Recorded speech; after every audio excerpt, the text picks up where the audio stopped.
going to the North End, where we were surprised many times to see how many people in the North End had no clue who Sacco and Vanzetti were. As a matter of fact, as we arrive marching sometimes with our signs, some people would probably think that this was a new restaurant that was being established in the North End of Boston. I am not sure whether we contributed to the knowledge of who Sacco and Vanzetti were, but we tried, and we actually succeeded in making August 23rd Sacco and Vanzetti Commemoration Day in the city of Boston every year. That's because that has to be renewed every year. Every year, somebody has to present it to the city council and make it such a day. Interesting also that it was not Italian Americans who actually moved this, but mostly we began with Felix Arroyo, who was a Hispanic, then with Chuck Turner, and then with other African American counselors. So that's my story. I'm a co-founder of the Sacco and Vanzetti Commemoration Society, on the branch of the Boston May Day Coalition that joined on that first march that the Boston anti-authoritarian movement actually decided to form this, and we formed that society. That's it. Thank you, And Sergio. then I would present my friend Jerry Kaplan. Hello, everyone. Yeah, my name is Jerry Kaplan, and I'm a longtime member of the Sacco and Vanzetti Commemoration Society. Not a founding member, but I did join shortly after the group came together. I've been interested in the case for many, many years, and I've also managed over that span of time to acquire a rather large collection of Sacco and Vanzetti related items that take up a few book shelves in my second bedroom. That's it. Let me see, who else? Jim Passo, is he still there? Was born and raised in the North End. Jim is a master lecturer at Boston University, where he teaches courses and conducts research on the history of the North End. He has published articles on the Italian-American story of the North End. His interest lay in documenting the past and current history of Boston memorials to Italians. And by the way, I should add that Bob DiTilio was a guest lecturer at one of Jim's classes. And Jim nominates David Woodruff, you spoke, right? No, I haven't yet, but thank you for the introduction. I haven't got much to say. My wife and I moved to Boston in 1977, and we've been with the church ever since then. And now currently I'm a member of the board of directors, and I'm very pleased to be here this evening. And I'd like to pass this along to Charlie, who's currently the president of the board. My name's Charlie Welch, and I'm a longtime activist. I'm involved both in the Boston May Day Committee that Sergio mentioned, and I've been a fairly regular participant in the Commemoration Society events over the years. I helped Bob DiTilio run the last event that was at E5. It's 2 years ago now. And I've been generally active and am now the president of the board of Community Church. Over. Thank you, Charlie. Is that everyone? Did we miss anybody? I believe we have everybody, and what a distinguished gang, and what an honor to host this meeting, say I. I want to introduce everybody to Michelle Fazio. She's one of maybe a dozen people that I've had the incredible pleasure of meeting as a result, sadly, of the passing of Bob Datilio. It's just quite a list. And especially I want to just bring up Michelle because she has some imagery that she wants to show us. That's just a review of some commemorations of Sacco and Vanzetti and other parts of the world.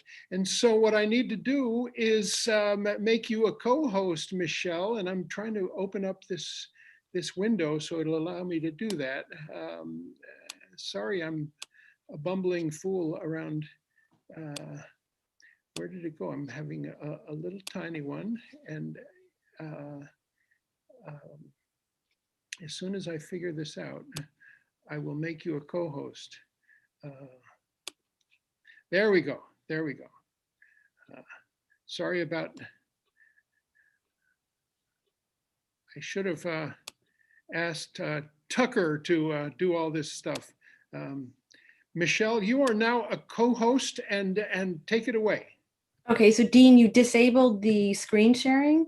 Oh, there it is. I think I can do it now. Okay. Thanks. Let me just change this for a second.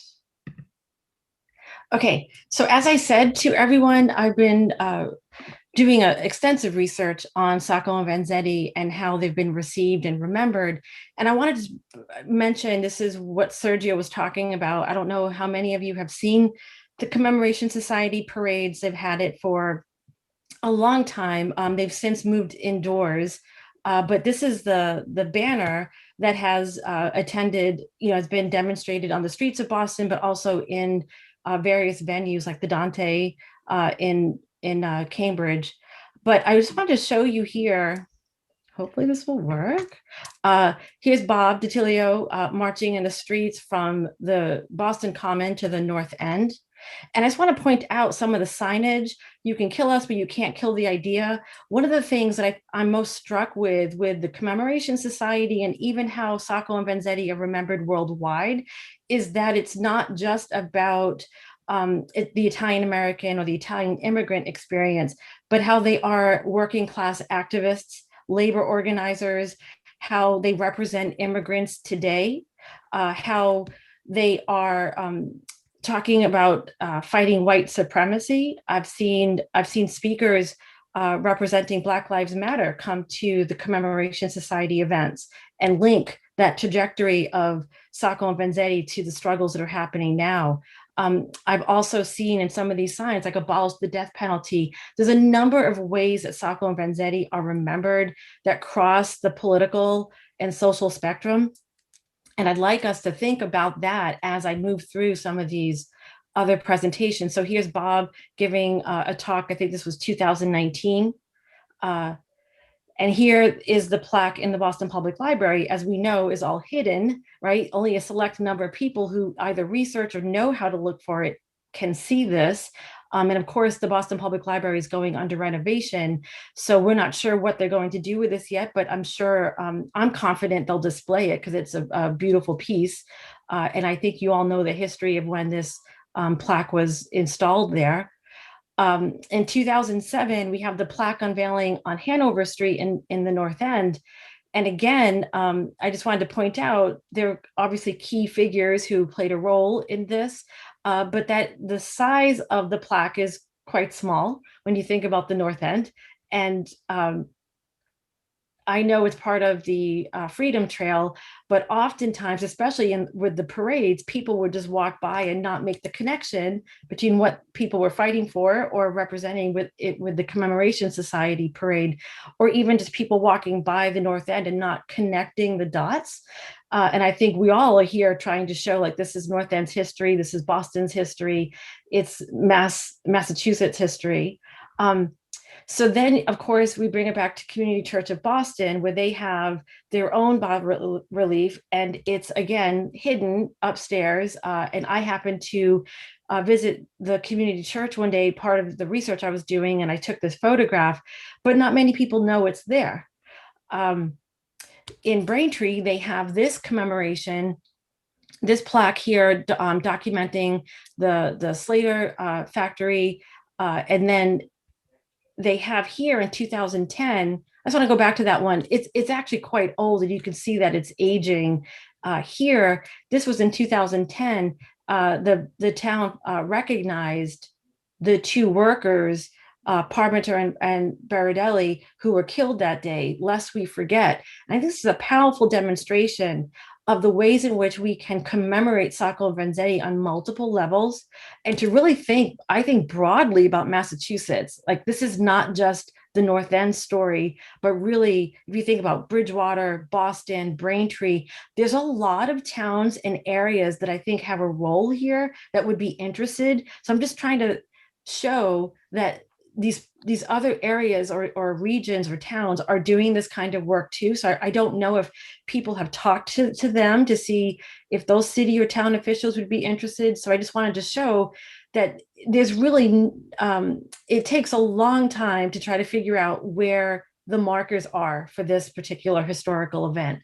Now, this is the McCormick Building right on the top of Boston Common on Beacon Hill. And I believe that's Beacon Hill. And this sculpture is in the center of the McCormick Building, and these are all sort of figures are dedicated to preserving New England, Boston history, right? Now, at the very top, we have this bronze oval that says Nicola and Bartow. If you don't know to look for it, you would never see that there was a commemoration plaque for Sacco and Vanzetti. And it's really hard to distinguish. So I think there is a need here, obviously, to commemorate them more prominently. Now, I traveled to both men's hometowns a couple years ago, and I went to Villa Folletto, where as soon as you drive into Vanzetti's hometown, you're met with this plaque at the site of his birth, his home. And they are obviously very proud of Vanzetti's heritage. They have a street, Corso Sacco and Vanzetti Street, named after him, after both men. Downtown, you have a plaque that is really pointing to the politicization of Sacco and Vanzetti, where they state here that these two were killed, they were assassinated for their anarchist ideals. So there's a number of different ways that their own hometowns are recognizing them. And I'd like the group to think about how Sacco and Vanzetti have been romanticized as labor martyrs, and maybe think about the complexity of what these two men might mean today. And I also wanted to show you that in Vanzetti's hometown, the schools have a beautiful stained glass window at the entry of the elementary school. And their main hallway, has an entire family history of Vanzetti. So they're teaching their children early on what happened to Vanzetti as a cautionary tale, right? So they're openly using it as part of their curriculum. They're demonstrating or displaying their story. They're not hiding it. They're not ashamed of it. And they even have a graphic narrative that the children study as a course curriculum, which I think is a pretty radical idea, because a lot of times when I teach Sacco and Vanzetti, many of my students have never heard of this case, which I think is exactly why we're all here tonight. I went to Sacco's hometown in Torre Maggiore, and they've got the Commemoration Society there, and they're very active. This is Fernanda Sacco, Sacco's grandniece, and I met with both town, commune mayors and spoke with them. There's a lot of people that come to their hometowns, filmmakers, researchers, interested people, activists, and Fernanda was showing me all the different people there, but they are very active in commemorating on a large scale, not just in their hometowns, but throughout Italy, to remember Sacco and Vanzetti. Again, when we think about the history of Boston and how this history has been repressed, perhaps for good reason, especially as an Italian American myself, we were told not to associate ourselves with this radical labor past, because we know what happened to these radicals. So Italy has claimed their sons, and I'd like for us to have a conversation about what that would mean for Boston to claim Sacco and Vanzetti in this way. So this is an enormous testament to Sacco and Vanzetti. This is the cemetery in which some of their ashes are there. And they dedicated this beautiful monument, and it's celebrated every year on August 23rd. When I visited, the town came out and walked me there, and they're very proud of this. They have the proclamation by Dukakis on that plaque, and it tells the story of Sacco and Vanzetti's immigration. I imagine this cost them quite a sum of money to do this, and I know that is a similar situation that we're facing in how we can make this plaque more visible, and even have artists involved. So I just wanted to show this group that this kind of work is being done worldwide, and this is just Italy. I mean, this is part of my book project, how these two men are being remembered and by whom and in what way. So I'm just going to leave it at that because I know we have a lot to discuss tonight. I'm happy to answer any questions, but I think visually we can start to see how we may begin to commemorate Sacco and Vanzetti and what that might look like. And there's multiple variations that are happening across the world. Thank you, Michelle. That was amazing. Just incredible. Well, we really have no specific agenda here, except that this is our chance to hear from Dom and the rest of the members of the group, the new group that we are just barely coming to be acquainted with. And maybe we could start with one of you. You know, Dom is who I've talked to the most, and if you will just give us a short description of your progress so far, and the others chime in, or Dom, you assign the job to them, or whatever you'd like to do, and then we'll open up for questions. You use the word assign with a group of anarchists. No one assigns anything. This is spontaneous jump in, joking. Also, I am terribly embarrassed having to follow that lovely presentation. That was really, really well done. And just as a by the way, on a side note, Michelle, Jim Pasto, zooming in with us tonight, has done extensive work with Italians who are very well connected. And they very much want to be part of what's going ahead. So let's start by saying good. I'm sorry, Tom. Yeah, you mentioned that one of the people that we have a good connection with is a gentleman who started that, showed that plaque in Braintree about the two gentlemen that were killed that robbery. He's part of that group. So we already brought him into the story. So great, Michelle, you've been doing great work for us. Thank you. Good evening, everyone. This is an auspicious moment. Two independent groups meeting to examine whether we can work together for the same purpose, the installation of a memorial to Nicola Sacco and Bartolomeo Vanzetti, men executed for being Italians, for being immigrants, for being anarchists, for being individual thinkers. An exciting moment tonight.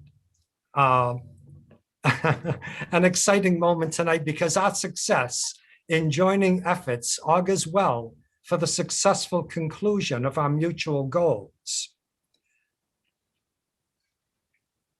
From the introductions, it's apparent that several of us represent a sampling of the many hundreds, if not more, ethnicities and terroirs that make up the rich history of the Italian national heritage over 3 millennia. The others on the board and our friends are motivated simply to improve the American way of life. And to that end, our group has made a lot of progress. We've incorporated as the Memorial to Sacco and Vanzetti, Inc., a Massachusetts nonprofit corporation, and we anticipate a tax-exempt status to be issued to us in less than 3 weeks.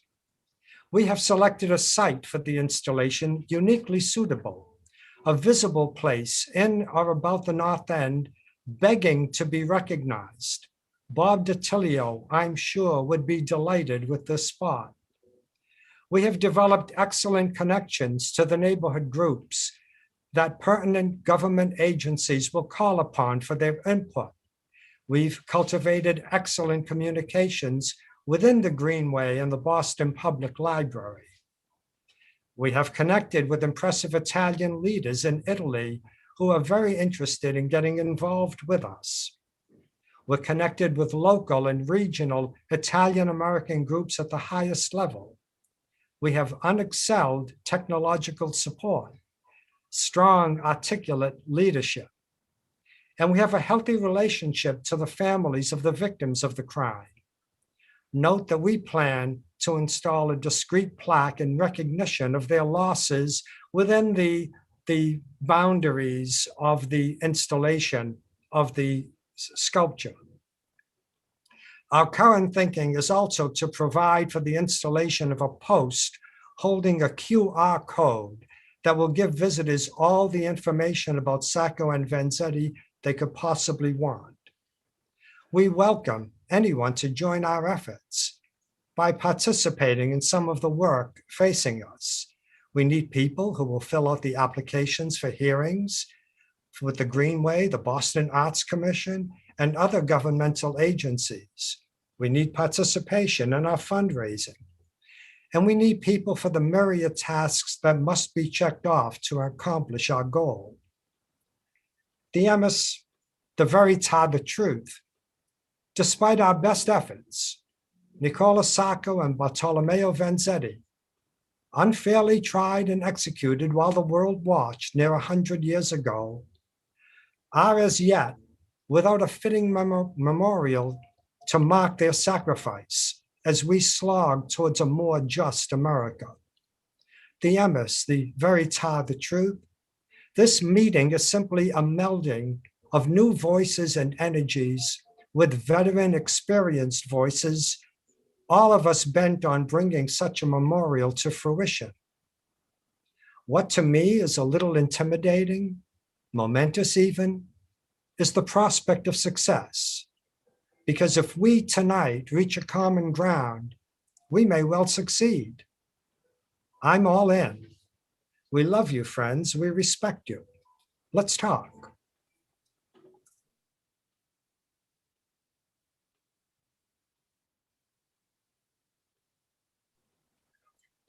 Dean, you're muted. Thank you, Dom. Do any others like Tommy or Jim or Jack want to add to Dom's presentation? Jim. All right, can you hear me?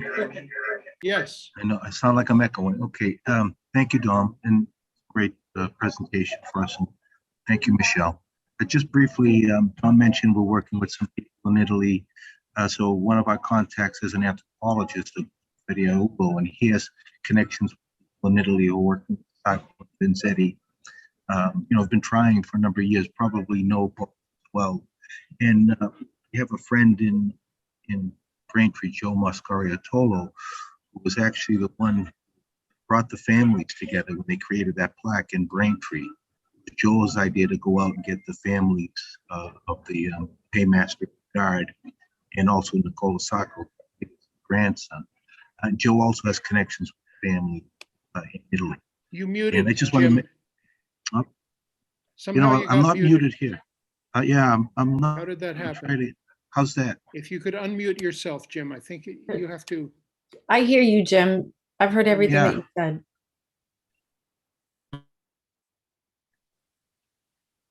Well, I know, Michelle, thank you. Can you hear me? Others, I'm not muted on my end. But I'll finish. We can't hear you. I don't know exactly what happened. Just suddenly. I can hear him fine. Dean, do you have your sound up?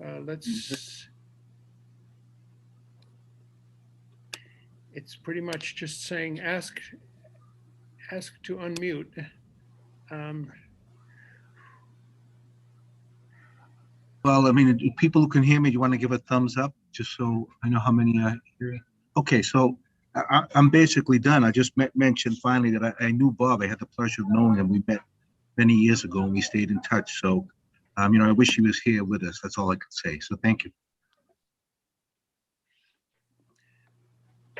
What do you have to say, my friend? Okay. Well, okay, I'm echoing. What happened a few months ago, Dom introduced me to this whole idea in this committee, and I got very excited about it because I always had an interest, like an amateur historian, about the North End. I'm involved with many of those committees. My family came into the North End. They lived in the North End at the time, and Sacco and Vanzetti were arrested. They're there when the funeral took place. And as I said earlier, that my great uncle started the La Notizia in the North End on Battery Street, which is the original Defense Committee location. And I've actually talked to one of my mother's cousin who remembers this when she was a little girl. And I have some of those personal documents that always made me feel very connected to this entire event. And I'm aware of the worldwide impact this had at the time. And Michelle, you brought up how it still is around the world, but going back 100 years, which is really since it happened, I've looked at a lot of the publications in the Boston Public Library by Felicani, who gave all his papers there. You could see everybody back then was keyed in on this event in France, in Europe, et cetera. All the people that really cared about this cause and the injustice that took place. And it is relevant to what's going on always in our societies today, that we have the same reasons to fight for this, for justice that was absent at that time in our justice system. And we always have to be vigilant to make sure that we defend those things. And lastly, I just want to say that I think what I've learned about your history and about the church and your years working on this project, and what Dukakis did in ’77, and then later on in '97, when Judge Agnes made that wonderful speech on the acceptance of the one that's at the BPL, and all the years that particular sculpture was refused by the city. 3 different times, I understand, it was presented. I mean, this history, the more I understood it, I got to compliment my friend Dom for picking up the task of getting this out there and making your dream come true that Bob DiTilio talked about, and make this happen, because it's been sitting on the shelf for some 30 years. And I think this is when it can perhaps happen in today's climate and society. And I'm very excited about it. And I think the energy and the knowledge, the people in this call just convinces me more. And I want to thank Dom again for making this come to fruition. So your dreams about what you wanted to have happen comes true also. And I'm all for it. And I'm very pleased to be part of this endeavor. Ready to send it? Okay. I just was a little distracted because I just texted Judge Peter Agnes, who is going to join us very soon. And that's a little icing on the cake, because Judge Agnes has been involved with this effort for a long time. And I'll tell you that it'll be great for him to join us as well. I would like to start with a question to any of you who want to take it, which is just to describe the mechanics of the making of the new copy of the plaque. Dom, you and Tommy described it to us when you were here visiting, but it would be great for the entire board to hear what that looks like and hear about the different possibilities and how to do it. He's really expert at this.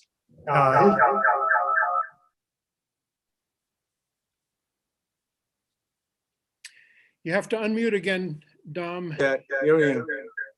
Okay, can you hear me all right? Yes. Yes, It okay. sounds like that. Right away, understanding what this beautiful sculpture is, we wanted to look at all the alternatives of how to find your sculpture or the one at the BPL that could be used to create a bronze. That's what your intentions was. I saw your artwork that you created years ago. Not knowing that, I went out and I actually have connections with the foundry that can do what we're talking about. We have an idea what the pricing would be. They're very talented people because they've actually done some bronze work for already the Boston at the North Square in the North End. They've created 4 pieces of art that I worked on as a committee that helped to design that and create that work in the North Square, North End. And they're wonderful people to work with. They're very excited about how we could make this happen.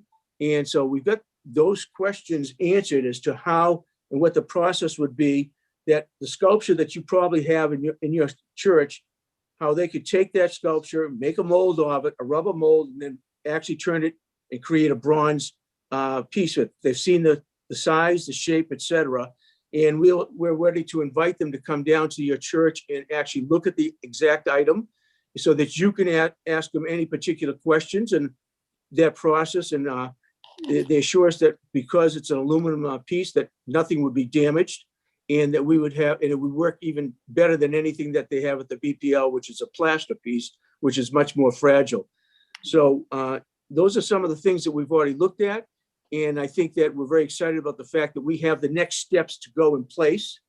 And then from there on, we would, Dean, we would have to start working with the Boston Art Commission and the Greenways, because that's the location that we're talking about placing this, which is very similar to the one that you had Bob look at years ago. So I feel very like we've done a lot of good legwork that can make this come to fruition. Any questions, Dean?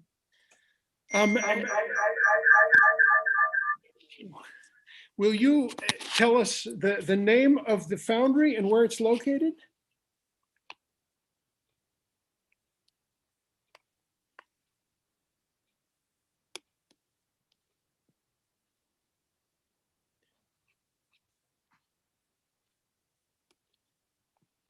Again, if you will Going to unmute. help us right now. I think we want to get into a meeting of our minds and see how we can move together, working on the issues. The question is, how do we meld our two groups? Are you interested in this, in working with us? Do you have questions related to how we would work together? Well, many questions. I think the board is especially interested in knowing what's involved in moving the plaque and in making a copy of it. And I know something, but I want to hear more about how it's done. And you also mentioned the possibility of, you mentioned 2 possibilities. One was a rubber mold. The other was a digital photograph. Yeah, which we don't need to do. Can I interject? Wait a minute. Dean, we don't have to do the digital at this point in time because yours would be would eliminate that step. The digital one had to do more with the BPL plaster piece. So this is a less costly step to take your particular piece, which they can make a direct copy of the mold from the one that's hanging on your wall behind you. Excuse me 1 second. Staying with this idea, Dean, I'm hearing from you that basically we should make you a formal proposal on using the sculpture, which we're happy to do. I'm going away for a week, and as soon as I come back, Tommy and I will put a presentation together with all the details and make a presentation. It's not quite what I had in mind for tonight's meeting, but if that's what comes of it, I'm very happy to accept that. Yeah, it's basically it's for the church, and I want to hear from everybody else, but for the church and its board members, it's a really radical move. Take down a plaque that's been up there for 30 years. It leave the auditorium. It goes somewhere. I just want to just satisfy their concerns about that radical move.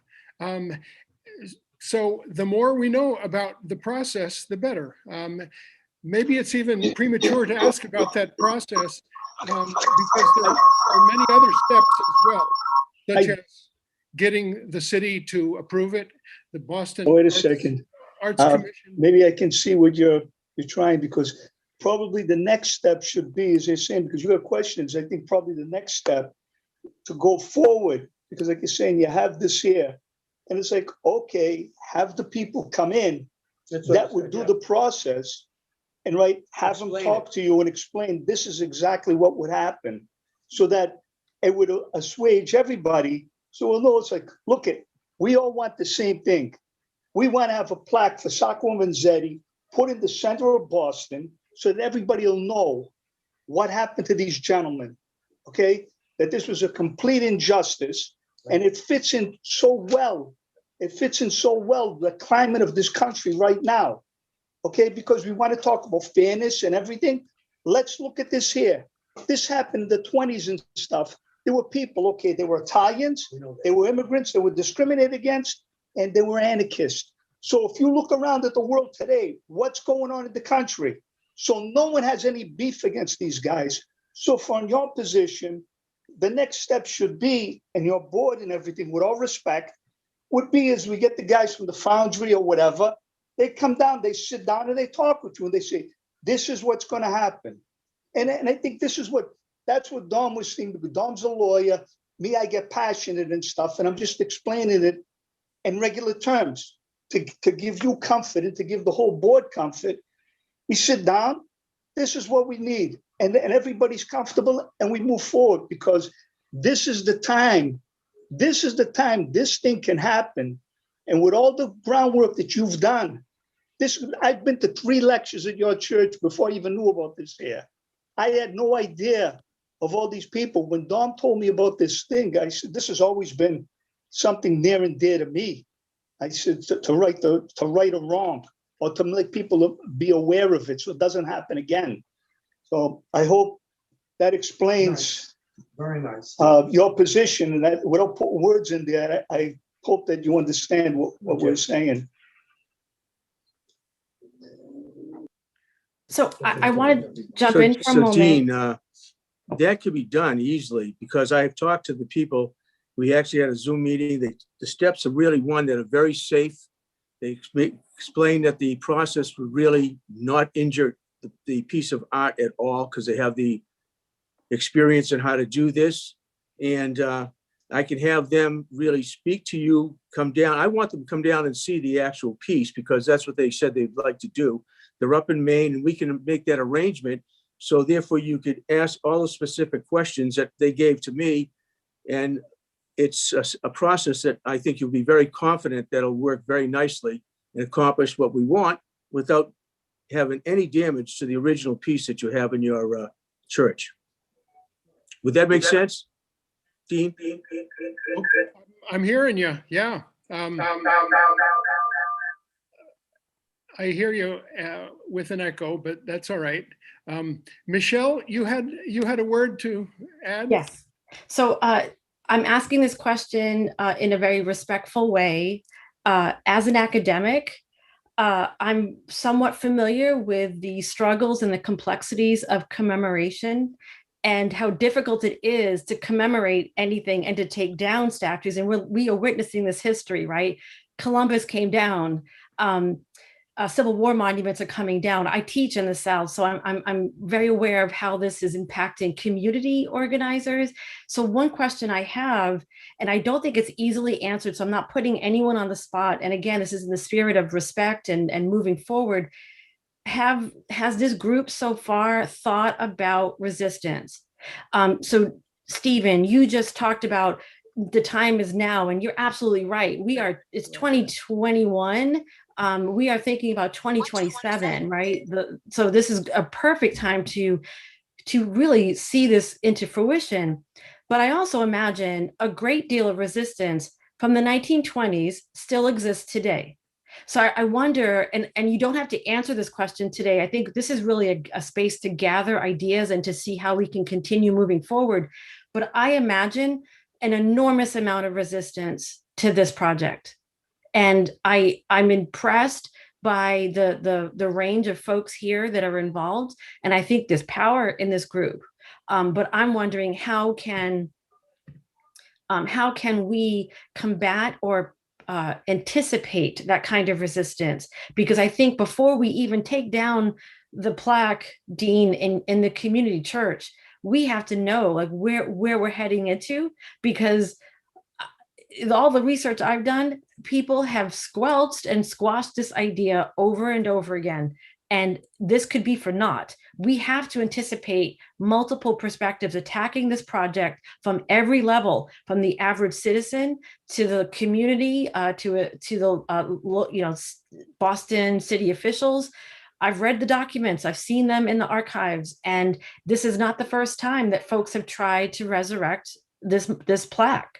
So we have to, as a group, understand what kind of resistance still exists, because we know Black Lives Matter, but there's the statues. It's hard to get a statue resurrected. It's hard to have statues come down. It's a long political process. So I want us to think about those complexities. Michelle, that's what you're saying is really true. And you know, we can talk about that issue, write theses, write PhD piece. We can do everything and spend days and months and years talking about it. And we could and should. Meanwhile, tomorrow, there are phone calls to be made. Tomorrow, we may email you and say, help us expand the scope of involvement of all these wonderful people that you've had contact with. And we're going to get the people from Maine to set up an appointment with Dean to come down at his pleasure and talk about this. So the point is that it has to operate on two levels. One, the academic, the theoretical, but the other, what do we do tomorrow? We're a very focused group, and we're narrow-minded and single-purposed. We have something to establish, something. Now, stuff is going to come at us. We'll handle it. We have contracts already written out against the people who would oppose us. So that's not an issue. But we'll talk, we'll meet them as they appear, and we'll defeat them. And Don, you know, I don't think we'd even take the statue down. We still have all the legwork to go and present it. We don't have to have it already bronze to get the process of applications. No, totally right. So, yes. Dean, we're not going to take it down the wall without knowing whether the city of Boston is going to even like our idea in the first place. We have all that work to do, but we know that once we get all the yes and we're moving forward with it. Yeah, now we got the piece. We know we can bronze it, and we know where it's going to go. So the bronze is probably the bronzing of your sculpture is probably one of the last things we'll do, because we have to do all the other stuff first to answer Michelle's questions. And that's going to be the real proof of the pudding right there. Yes, so, and I will acknowledge maybe that being such a pretty small part and inappropriate to start. There's so many other maybe bigger hurdles to cross before getting to that step, which is probably a fairly inconsequential step. So let's talk about the other hurdles. But first, I want to just acknowledge and welcome Judge Agnes, who is now with us on this call.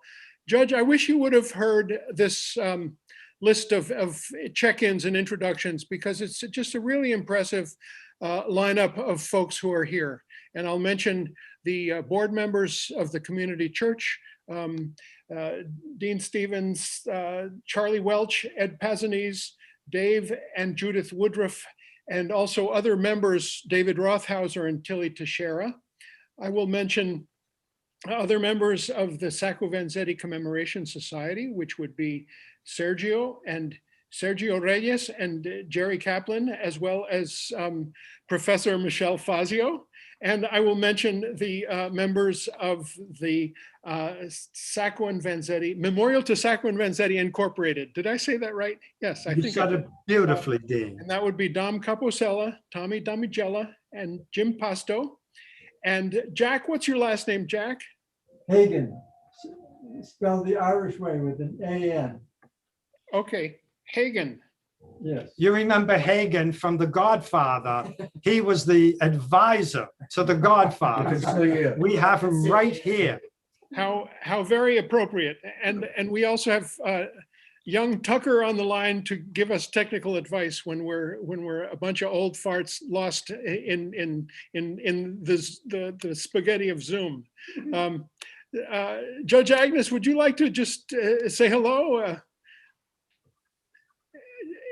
Unmute yourself, please. And let me apologize for joining you so late. I know I saw this email notice today during the day, and I set aside this time to be with you, and then I just could not find the link to be here at 7 o'clock. So I don't want to hold up your meeting, and I have no official standing in any of this. I know a lot of people have worked for a long time to bring this to fruition, so I offered to be of assistance just based on my long experience with Bob DiTilio over many years, who I know had hopes that someday the memorial that was envisioned at the time of the execution by the Sacco and Vanzetti Defense Committee would actually become a reality. So I guess my first question would have been, have applications been made to the various local and state permit granting authorities to erect something in a very specific place? How do you like to be addressed? Should we call you Judge? No, Peter's fine. Peter, all right. So Peter, the first thing we need right now is a letter of intent. We need a letter of intent from the community church saying that we will permit this bronzing if this installation is approved by the Greenway. We don't want to go up to the Greenway. We don't want to make application to use their site and then say, well, we don't have the art. So we want to have at least a letter of intent. And in this conversation, a little earlier before you arrived, in the conversation, Dean has basically asked, or I proposed, that we do a proposal to the community church spelling out the details of how we would proceed to make them comfortable so they could issue the letter of intent. So with that, we would go forward and make formal application. Now, let me link that statement up to what I hoped we could accomplish tonight. To go to the Greenway, to make a presentation, we need somebody to read the bylaws of the Greenway, of the Boston Arts Commission, to say, this is how you present an idea to us. So we're hoping that within this group, someone's going to leap out and say, hey, that's my job. And they would take the lead in getting a meeting set up. We can't set the meeting up, however, unless simultaneously we're working on getting the letter of intent so we could present it at the meeting. This is the bronze that we would install were you to approve the installation. I'm sorry, Jack. Good. Okay, great. Jack says I did well. I'm very appreciative of Jack. He's very niggardly with his praise. Well, thank you, Dom. And I will let you know that we have a board meeting a week from tonight, and we will take this up and make a decision and act on that decision as promptly as possible. I don't want to break Tilly, up, we have however, a question Dean, from unless, I'm sorry, please, Tilly. Tilly. Go ahead, Tilly. We hear you. I'm not a board member, okay? I do think the congregation needs to be brought in on this. And I just want to say real quick, though, I was really appreciative of Michelle's presentation. Possibly, Dean, overrule you and have her present that as a Sunday morning or Sunday afternoon presentation while we're still in this stupid Zoom era, you know. But I think that in addition to the board, congregation members should be, you know, and yes, in this era of Black Lives Matter, it's extremely apropos. You know, I was just, well, I should say personally, I heard feedback from my parents of my darling aunt, not a relative, but she was my aunt in every kind of way, but who gave fundraisers for Sacco and Vanzetti to the scandal of family members and friends, okay? And she also did it to Scottsboro. And then she supported me and my husband who were Black. So, you know, this is a very meaningful piece. And it's time, you know, I should say when I first worked in Boston, I worked in meat packing, which was very much predominant. I worked in the refrigerator along with a number of the packing industry at that time was largely Italian American, Irish, Jewish, and Black. And the guys I worked closely with were Italian, and some of them, they were sons and daughters of the anarchists, because it wasn't just Sacco and Vanzetti, but there was a movement here. And it's a, you know, it's a piece that I'll help you in any kind of way that I can, but I think it needs to be taken to the congregation itself, and some of the, and also, you know, some of the other groups like E5, and, you know, let that really work, you know, to build a movement. But again, Michelle, thank you. Thank you, Tilly. We will, I can be overruled. Believe me, anybody can do that, especially if they got married at community church in 1954 or something, Tilly. We will take it up both with the board as well as with the congregation. Sergio, did I hear from you? Yes, actually, I was wondering, there is no Go ahead, way to ask how to speak on this stuff except jumping in and being irrespectful of the rest. But anyway, I've been hearing all along that we have two groups in here.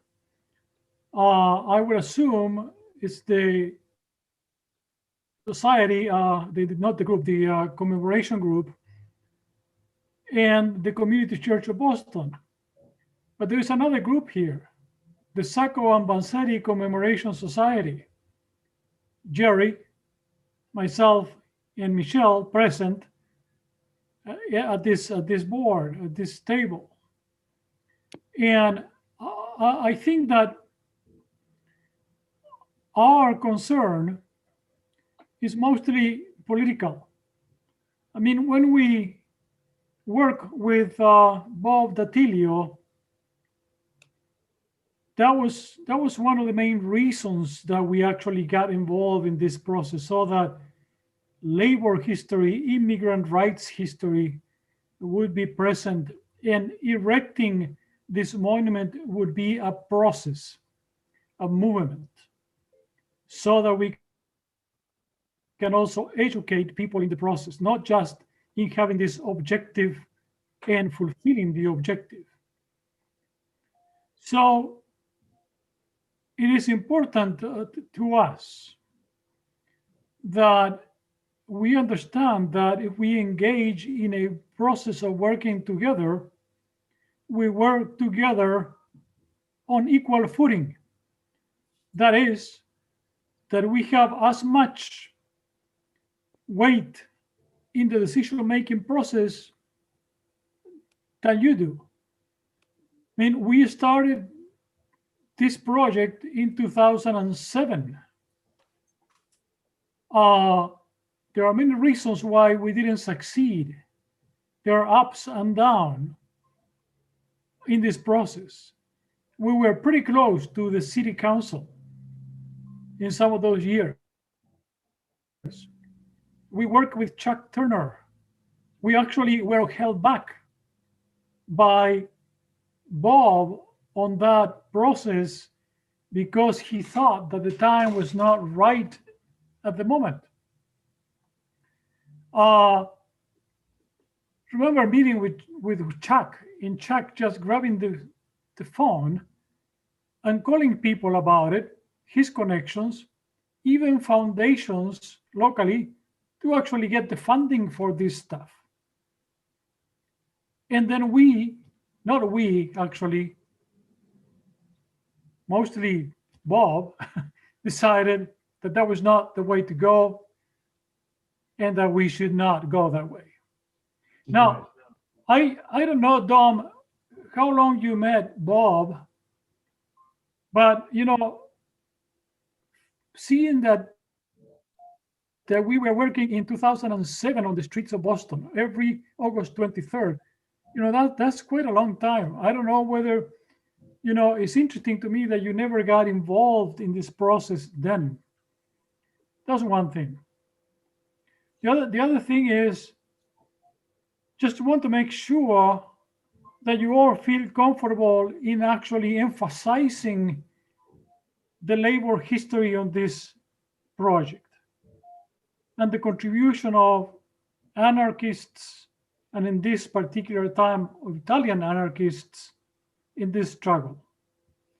Sergio, excuse me for interrupting, but that's what I discussed with Michelle about. You spoke at length, my friend. Let me finish. I'm sorry. Go ahead, Sergio. Yeah, thank you. That's a second concern. So one is the history of this process.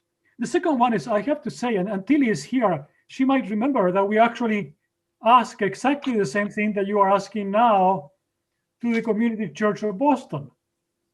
Actually, it's interesting, the board met and decided to actually grant permission for us to do that. And even with a condition that somebody from the board would accompany the plaque wherever the plaque went. So this is almost like reinventing the wheel here. But we are experts always on reinventing the wheel. That's no problem. So that's the second part of it. And finally, so I've laid out here like the location. Yes, I mean the Greenway. We even have some ideas drawn in architectural way so that how the stuff would look in that location, with a very important provision that chosen wording from Dukakis's proclamation would be written in the back of that plaque monument structure. So I think that if we're able to clear all this stuff, if we're able to actually make sure that we are all involved in an equal footing and we can actually work together, I think that that is probably the way to move forward on this project. So that's it, and thank you. And I just wanted to finish all these ideas because probably I won't speak anymore for now. Sergio, I'd like to address what you said in this way, that I had said to Michelle earlier, there's a lot of conversation that can be had on any facet of Sacco and Vanzetti, from the history to the theory to you name it, and we can have it. We're not focused on that. We don't take away, any time you want to spend on it, go ahead. But you say you want to come in on an equal footing, and I'm happy to have you. But for me, an equal footing means this. Dom, let me take charge of the Greenway. I will find out how to proceed. I will develop a list of steps that we have to do, present them to the board, and go forward. And on that basis, we're happy to have you on an equal footing as a member of the board. The point being, the action comes first. So the conversation, there are a lot of vulgar ways to say it. Money talks and crap walks. So it's a question of, are you willing to put time in? The time you've already put in, I'm sure God will bless you for it, but not me. I'm only interested in what's going to happen tomorrow. And so I'm here to ask you, do you want to come in as an equal partner? Come in, pick up a shovel, put some of the work on your shoulder and help us get it done. Then you're equal. We'll make you equal legally or however else you want to be legal, as long as you're putting the work out, Sergio.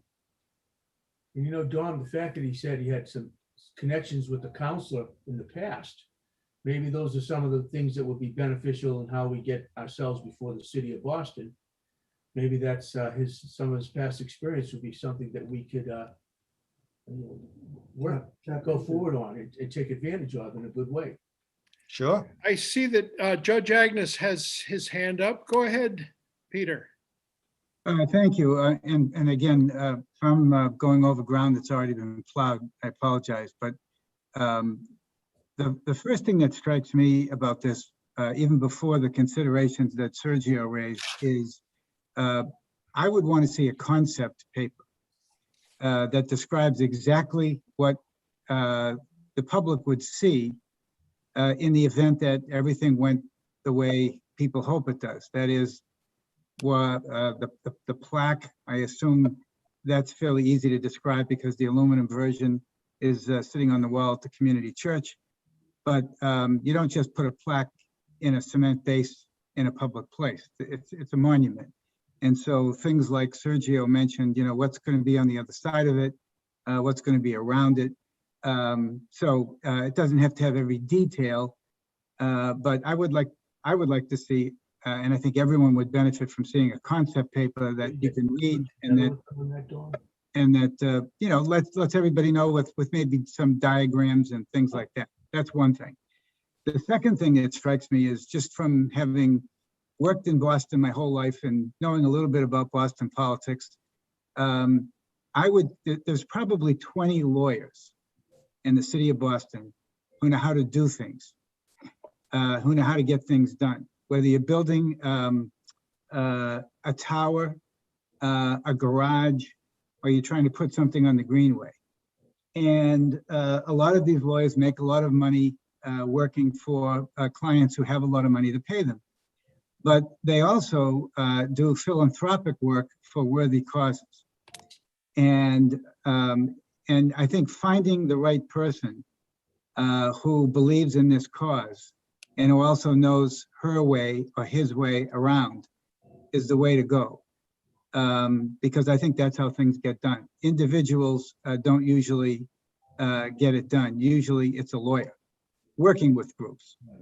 So I don't know if there's somebody like that that's already on the team, but I'm thinking of people like and I'll just mention his name, not because I've talked to him, I haven't, and he might have no interest in this at all, but I went to school when I was in law school with Larry DeCara. And Larry is an outstanding guy, represented the city, as you know, and he's the kind of person that you would go to if you wanted to build something in Boston, or you wanted to just find out what are the steps that I have to take to get this project done. That's one of the other things I think that folks ought to think about. Well, that's a great suggestion. Somebody like you, Peter, would be the perfect person maybe to introduce this idea to Larry DeCara. He's a North End guy besides. I remember when he ran for his first committee meeting, council years ago. So that's a great suggestion. And I think those are very smart points because a lot of this is political. And Peter, can I ask you one question that maybe you can answer for me? I read your wonderful speech in 1997 when it was awarded and put at the BPL. And there was one particular thing that you said that caught my attention that maybe could be a benefit. And I wonder if you could give me the background of this. These are your own words. By promising to produce another bronze and by resolving to place it in a prominent location in the city of Boston, Mayor Menino is carrying out the dying wish of Sacco and Vanzetti and gaining inscribed by Borglum on this plaster model that our suffering and death will have not been in vain. That sometime, someplace, this bronze will be placed in a public area. I've seen that written twice, that there was some kind of promise that that plaster one that we had the BPL, that there eventually would be a real bronze somewhere in a public area. Do you have any conversation or any, what made you say that or make that statement as if there was this real promise that this is what Mayor Menino and the city of Boston was going to do? Can you enlighten us on anything that you might know as to why you made that comment at that time? Is any background on that could be helpful to us? Well, that's what the mayor said to me. You what? That's what the mayor said to me. Exactly, Peter. You know what? A person's word is important. And that's the mayor of Boston who said something like that. And I think one of the things that I would use if I was Larry DeCara or I had to go to Boston, I would bring up the fact that that time, 1997, our mayor Menino made a promise to us at that time that this would somewhere find itself in a public area as a bronze. And we are looking forward to fulfill his promise. As a man, a promise means something. And if I gave you a promise, Peter, hopefully I would stand behind it. And I think that's something we should use very smartly to make that part of our presentation to the city of Boston. So if we have the smart lawyer, he somehow would have to know this. And I think that opens up the door that this is a person's promise, Mayor Menino, who is a very upstanding man. And I think that's one of the things that I would be very happy that we should use. What do you think? Well, I'll say, although I didn't hear Michelle's comments, I heard Michelle on other occasions, so I think I know what she said. At the same time, when that plaster cast was accepted, it was everyone's understanding that it was going to be placed in a prominent place in the Boston Public Library. Now, many of you have been in the Boston Public Library before it closed. I don't think it's reopened yet, but it wasn't put in a very prominent place. I know. And the reason is, I think that despite the passage of time, despite all the attention that the case has received, despite the fact that everyone on this meeting is here because in some way or other, we would like to see the memory of Sacco and Vanzetti properly recognized. Don't underestimate the enormous resistance and inertia to doing anything like what's been described. I agree. You know, when the last time we did an event at the Dante Alighieri Society, which wasn't that long ago, you know, within the last 15 years, there were death threats that were phoned in because people felt so strongly that this was disgraceful to honor or commemorate the memory of two people who had been convicted of murder. So this is an explosive subject. And if there was to be a public debate about it, I think you would be surprised at the number of people who would come out and vociferously oppose anything. And so that doesn't mean the effort shouldn't be made.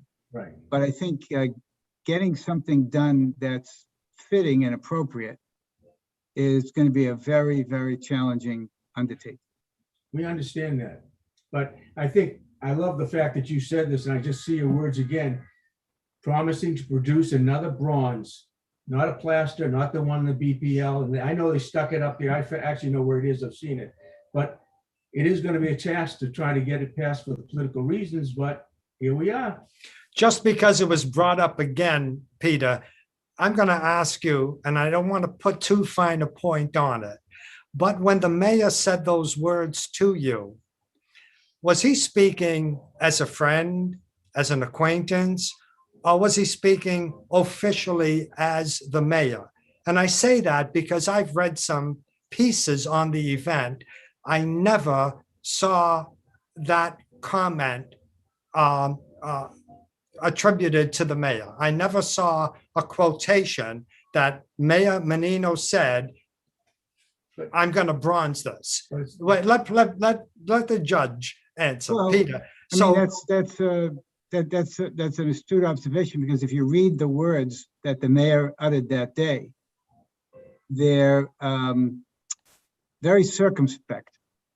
He was very careful not to embrace this. thank you. Yes. And Governor Salucci the same way. I mean, I have great admiration, and did while they were alive, for both of them. And they took a courageous step. They did. By doing that. They but did. They also, I think, were very cautious about what they said. So I don't believe that what the mayor said to me represents any binding commitment on the. Yes. Not something wrong. It was something that he thought was an appropriate sentiment to express that day. As to your concept idea, Peter, we have present, he's been silent this whole time, but Jack Hagan, an architect, a renderer for architects, has produced a lovely concept. As Peter, as Dean Stevens sent a beautiful rendition of the background of what the art could look like. Here's what it looks like. Can you see that? That's very nice. Mm-hmm. It's very nice. Mine is not as handy as that, so I can't show it to you. But we have something, Tom. Yeah, it's a wonderful piece. So we have two wonderful pieces, and I don't think that's going to hold us up. I think right now we need a Larry DeCara. We need somebody to step forward, to take the next step with the Greenway, simultaneously with trying to get the letter of intent from the community church. So I'm going away for a week, Dean, so I won't be working on the proposal, but Tommy can do some work. And within a week after I get back, we'll have a proposal for you, including a meeting with the foundry that hopefully will get the board to issue a letter of intent that if we proceed to get permission.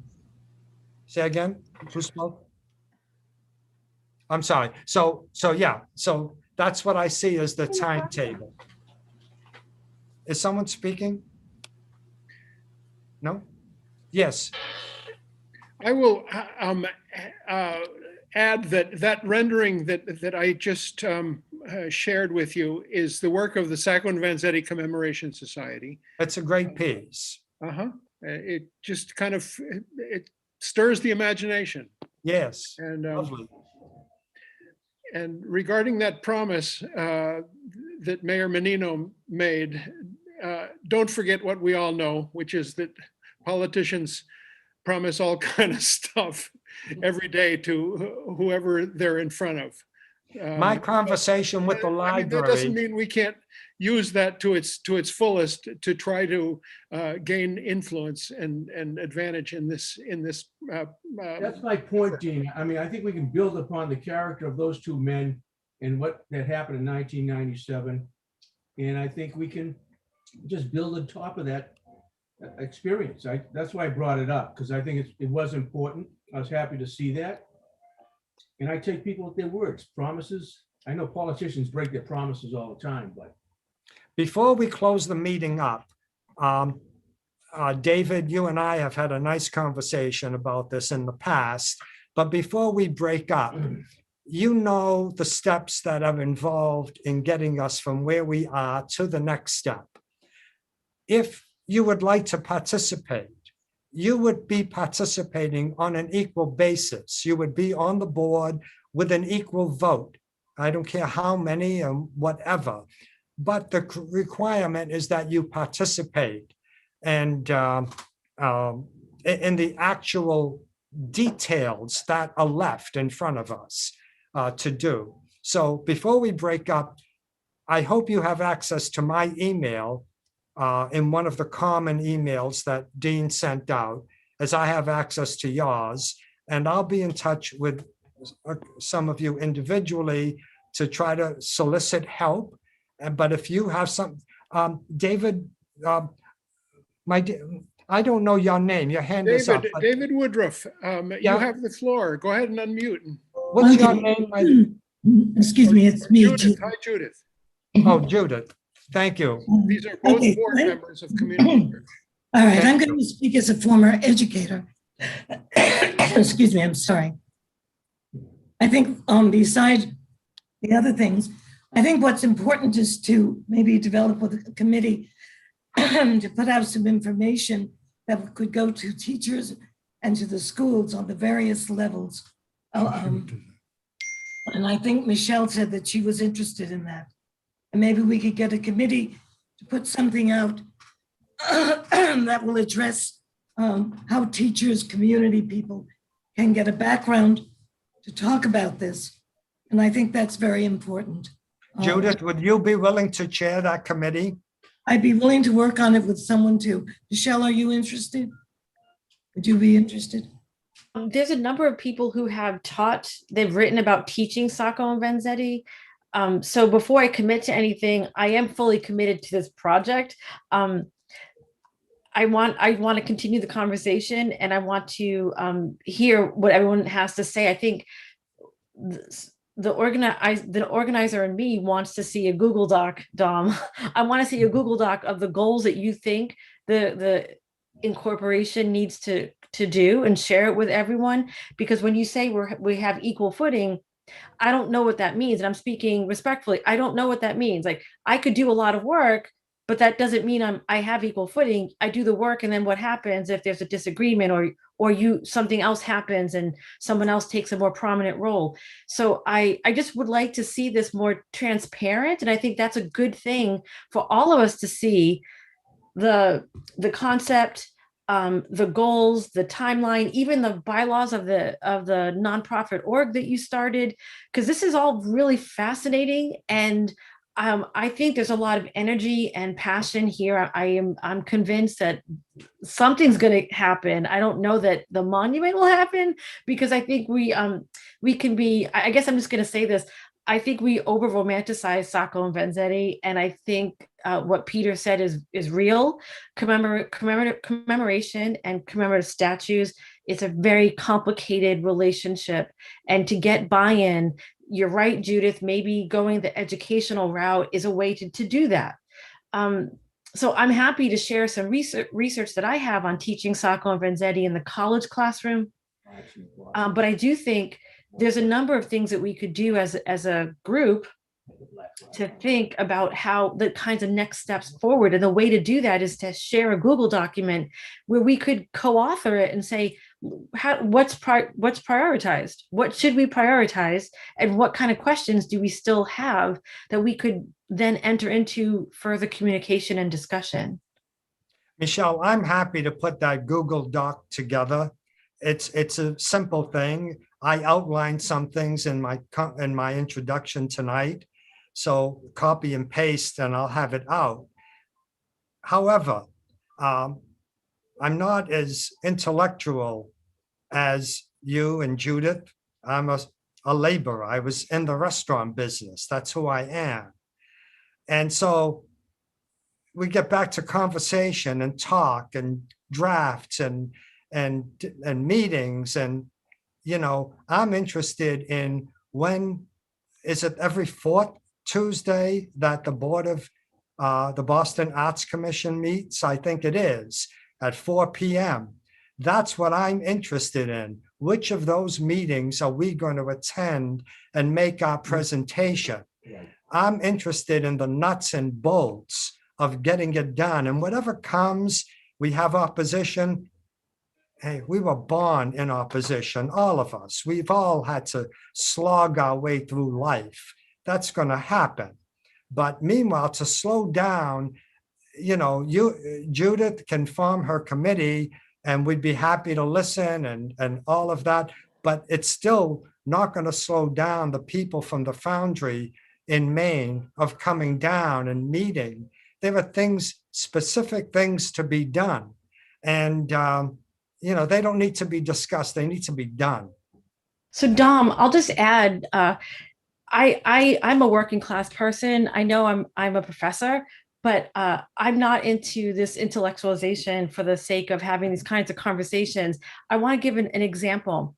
The Triangle Shirtwaist Factory fire in 1911 in New York City, their Commemoration Society is still working on getting that event commemorated. Now, they have an amazing executive board. They have a number of events every year. They've managed to find the site, but it has taken a long time, and you have to have really hard conversations to get everyone on the same page, so then we can make that action happen. So I'm not asking to slow down. I'm asking if this group is going to join together, like as we're hoping, right? We still have to have these conversations. Of course, I'm not saying to slow down and not, get the letter of intent or whatever, but I think we have to have a real conversation about the length of commitment. You're asking folks to do a lot of work that has already been done and hasn't been successful yet, but you're also asking for a commitment. And it's like, I think we need to have real conversations about what that looks like. Well, here's Chair Judith. She's got something to say.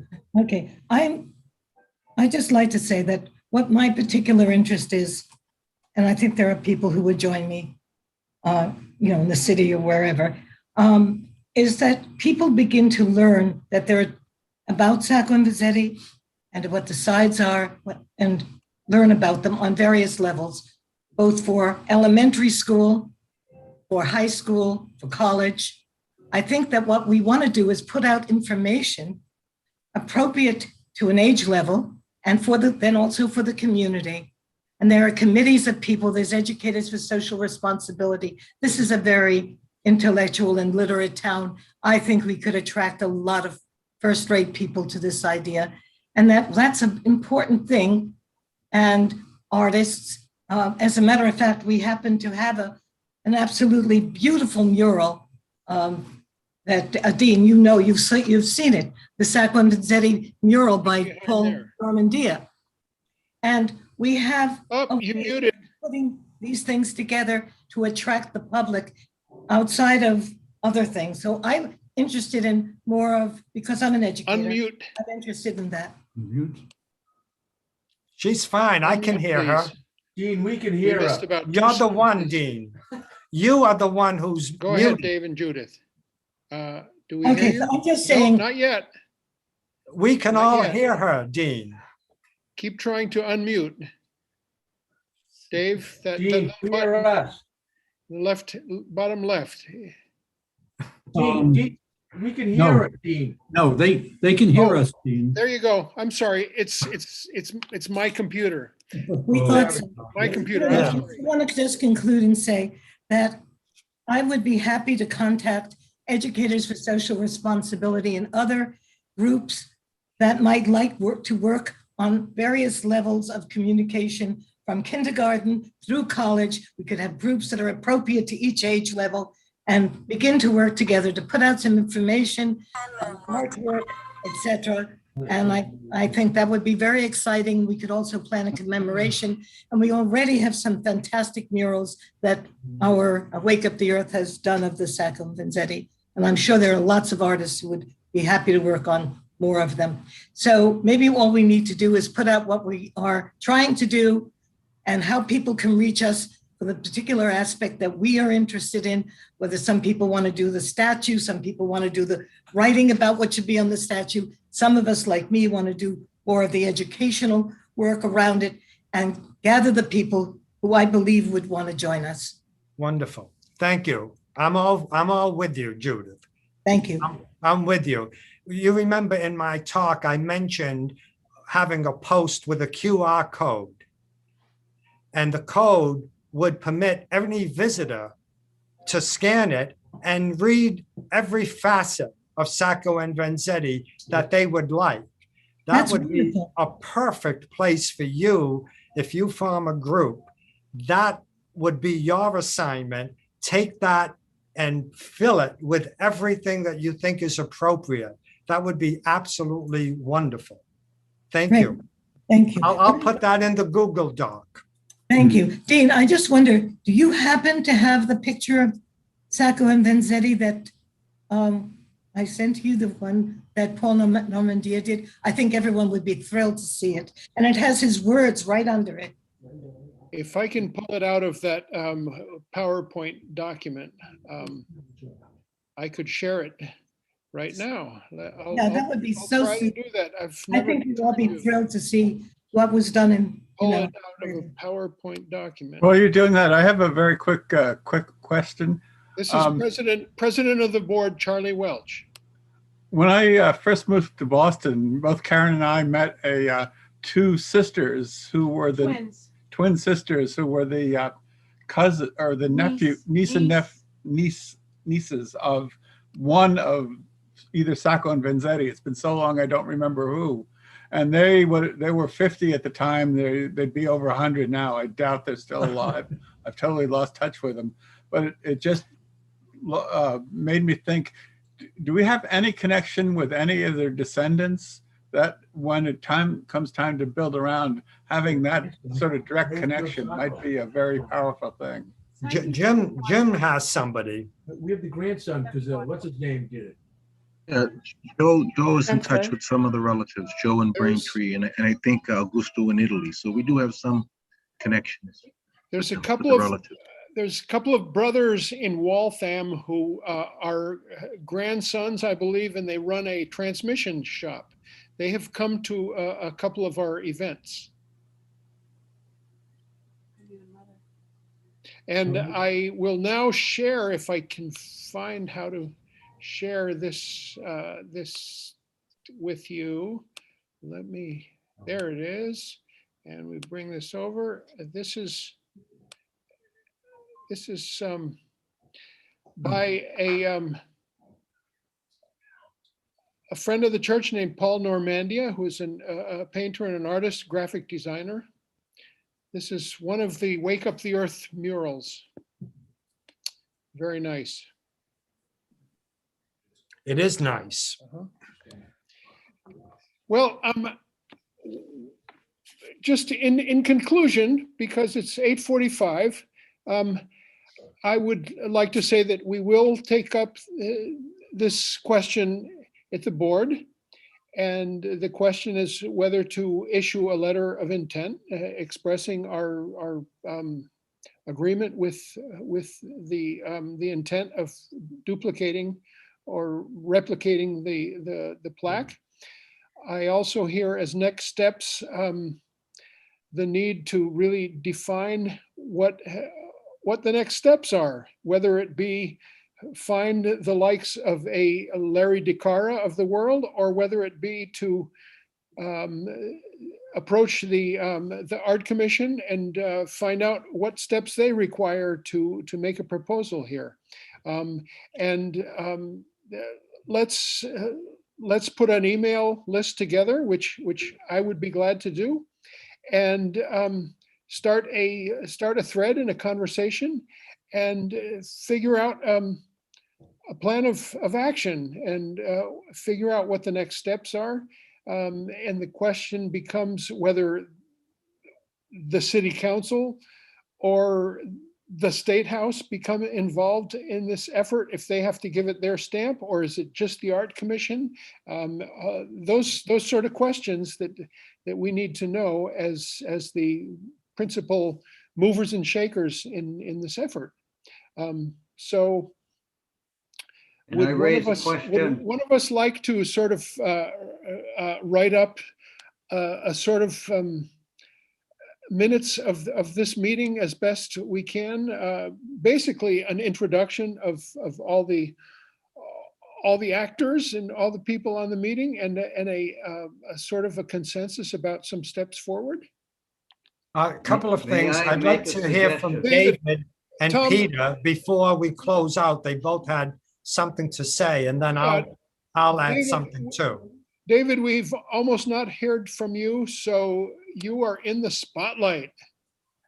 I think we should not forget what Judge Agnes had to say in regard to finding and he mentioned the name of a lawyer. I don't know, I can't remember the name now, but he did say this lawyer is well connected, not only well connected, but he knows his way in and out politics of Boston. He knows how to open doors. He knows how to get things done. Now, I'm not necessarily a follower of one person, of a savior or anything like that. Someone is going to get it all done. I think we all have to participate on some level.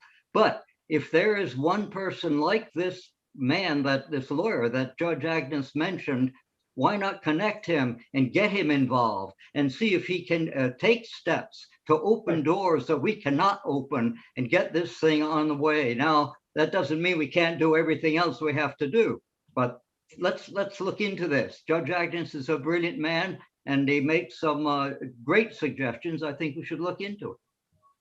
And Peter, you had something to say? Well, I just wanted to, leave everyone with this thought, because I think sometimes the simple questions are the hardest questions. So I'm just going to put myself in the position of being someone who might advocate on behalf of everyone with the people who make the decision about whether this will happen, the Greenway Authority or whoever it might be. If I'm that person, and I'm not claiming to be, I'm not that person, but if I were that person, the first question I would ask you is why? Why do you want to erect a monument to Sacco and Vanzetti? Now, it's very easy to give many reasons why everyone should know something about this case, why people in school should study it, why college courses should be offered on it, et cetera, et cetera. But the question of why should there be a public monument, and I appreciated seeing the one that the Commemoration Society has designed, very attractive. But the question of why should there be a public monument is different than what a public monument should look like. And it's different than, this is an important subject everyone should study and know something about. And that why question, I think, is the hardest question of all. It's harder than how do you raise funds for it? It's harder than how do you persuade all the various people to take an interest in this? How do you actually create a replica of the aluminum bas relief? I think it's the hardest question. And I don't know what the answer is, but I think that's something that everyone should think about. Peter, I don't think you're telling the whole truth when you say, I don't know what the answer is. I don't think there's anybody more qualified than you are to at least get us started on the answer to the why question. So let me ask you, I'm going away for a week, give myself a week when I get back to put the Google piece together.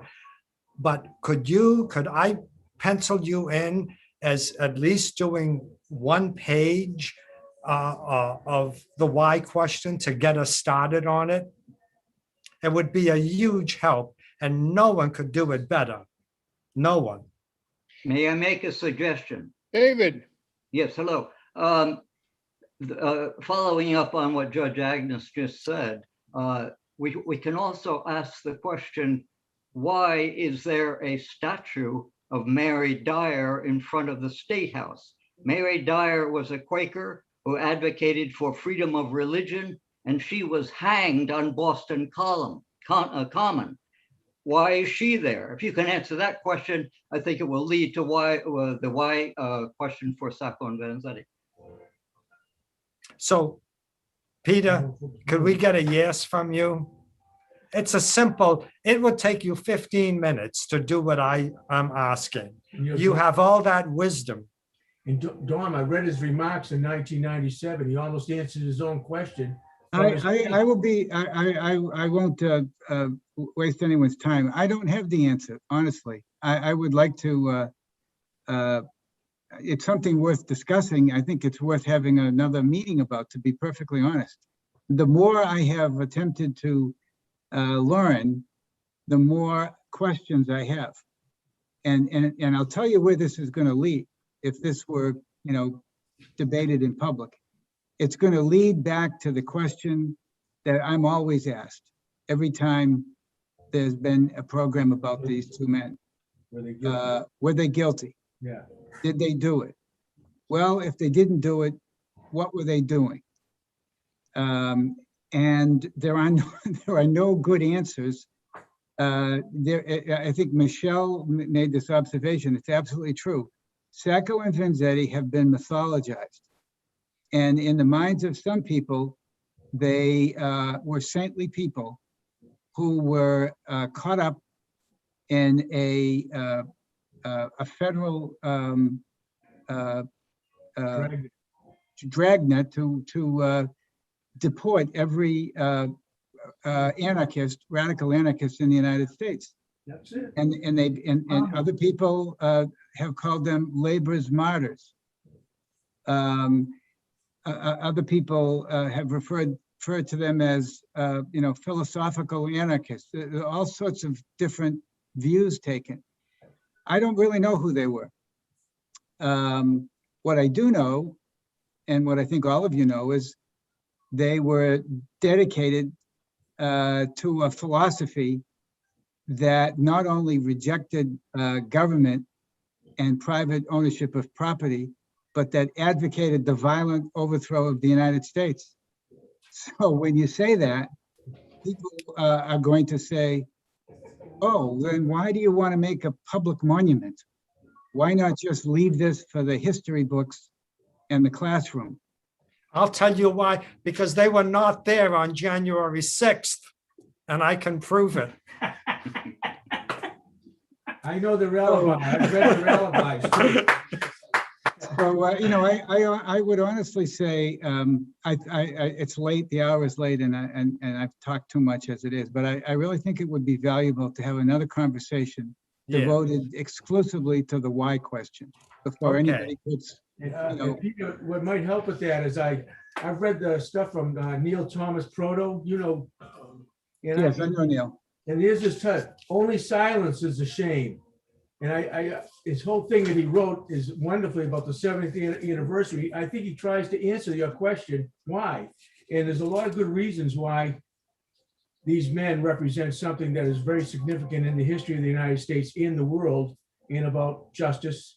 And I think that's part of the story here, whether they're guilty or not. I think you even wrote beautifully. I read your speech, and you said we can't try them again. It's not even a question of whether we can or not anyways. It's a question of what kind of procedures we went through and the process that was violated at the time, due process. I mean, we can find lots of whys, honestly. I get you, but I've read some wonderful things that you've read, and what Neil Proto wrote. I think it's probably Michelle's written some wonderful things about the why.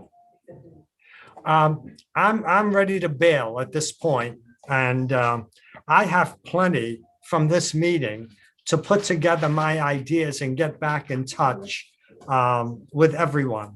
So I'm so pleased with this meeting. It's very hard to express how happy I am. I'm sad to be going away for a week because I'd like to put all these ideas together, and yeah, it's very exciting. Thank you all so much. I love you. I'm out. Thanks to everybody. I want to everybody to know that this meeting has been recorded. It will be on our YouTube channel. It's called Community Church of Boston Official. Just in case you want to look at it and go over what it was that we talked about. I don't think we'll keep it for forever, but for a while, just because it's not kind of archival material, which is what we mostly have in the YouTube channel. I am also saving all the contents of the chat. There really isn't much there except the website of the Rose Kennedy Greenway, which I don't need to save anything on this chat. rosekennedygreenway.org/board. And I hope that part of this plan is to begin to make contact with the Greenway as well as with the Art Commission, which will be a fascinating thing to look at. And I'd be glad to attend any meetings as the administrator of Community Church. And let's stay in touch. I will compile an email list. There are others interested in participating in this conversation that weren't able to attend tonight. But thank you, everybody, for being here and for spending a couple hours on this. It's really a tribute to Bob Datilio, which I say with his ashes in the background. Maybe I'll end the meeting by reading the plaque. It says, "What I wish more than all in this last hour of agony is that our case and our fate may be understood in their real being and serve as a tremendous lesson to the forces of freedom, so that our suffering and death will not have been in vain." Were you able to hear me? Yes. Yeah, yeah. Okay, great. So are we all set? Anything else from anybody? Thank you. Thank you all so much. And It was a pleasure meeting you all. Yes. likewise, likewise. Good night, David and Judith. Good night, David Rothhauser. Good night, Dean. Good night, Peter good night, Agnes, everybody. Tom, Tilly, thanks for joining us. Jack Hagan, very nice to meet you. Jerry Kaplan, Night. Michelle, I want to know when you're going to be in town. And we'll go over and look through some archives and lots of things to talk about. Jim Casteras joined us at the very end. He's one of our board members. Jack Hagan, very nice to meet you. And I think that's everybody. And we officially